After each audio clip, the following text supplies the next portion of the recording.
Bonjour. Dernièrement, j'étais avec une amie et j'ai vu l'expression de son visage se figer dans une forte émotion de colère.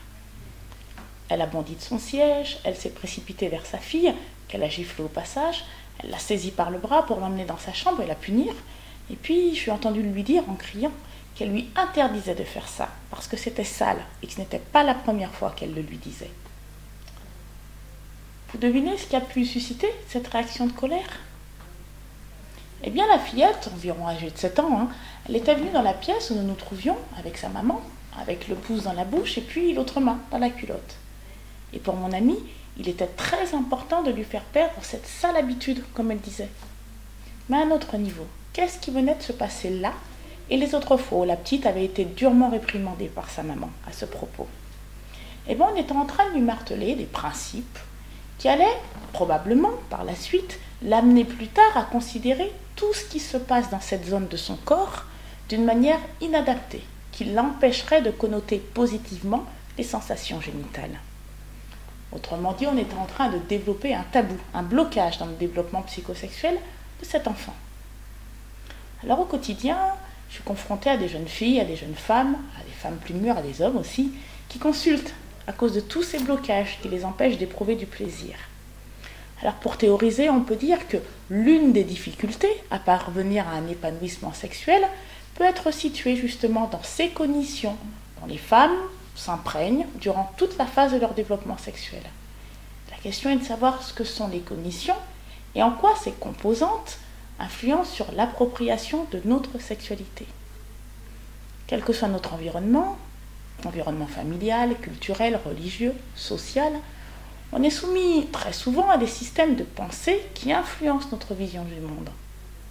Ainsi, tout ce qu'on sait de la sexualité en impacte le vécu. Je repense à un jeune homme de 28 ans qui se croyait malade à cause du liquide séminal qui sortait de son sexe avant l'éjaculation.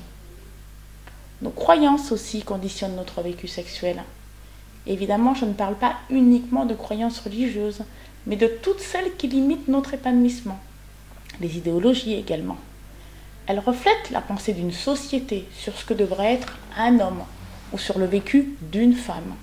Femme-objet, femme soumise, on parle de quoi finalement? Et puis quel homme n'a pas dans son vocabulaire cette fameuse notion de puissance ou d'impuissance, mais que sa libido ne répond pas à ses attentes? Quelle femme se valoriserait par ses nombreuses conquêtes sexuelles comme le ferait un homme? Et puis réellement, quel jugement de valeur on porterait sur cette femme? Il faut commencer à percevoir comment les principes éducatifs d'une famille, d'une société, d'une religion peuvent impacter l'appropriation de notre fonctionnalité sexuelle et le plaisir qui en découle.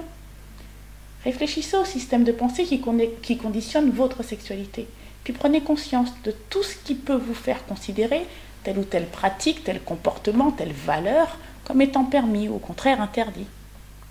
Prenez conscience de l'origine de ces conditions. Est-ce qu'elles vous appartiennent réellement ou est-ce que ce sont celles de vos parents, celles d'un conjoint indélicat, celles d'une pensée collective, le reflet du jugement que vous portez sur vous-même? Réfléchissez puis repensez à votre inconfort, à vos silences, à vos mots, à vos mimiques, tout ce qui traduit votre dégoût lorsque votre enfant vous pose des questions sur la sexualité. Songez aux limites éducatives que cela traduit, et aux messages qui ne véhiculent finalement qu'une notion de prévention, risque de grossesse, prévention des infections sexuellement transmissibles, je ne sais quoi encore. Parce que dans tout ça, on nous met le principal. On nous met de parler de plaisir, de partage, de volupté, de découverte, d'épanouissement, de respect, d'amour de soi, d'amour de l'autre. Réfléchissez et puis décidez de garder les cognitions qui vont dans le sens de votre épanouissement. Adoptez-en d'autres s'il le faut, qui vont dans le même sens. Ça vous semble amoral ou immoral ce que je dis? Mais réfléchissez justement à cette notion de moralité. Construisez la morale qui vous semble juste pour vous. Je vous retrouve bientôt.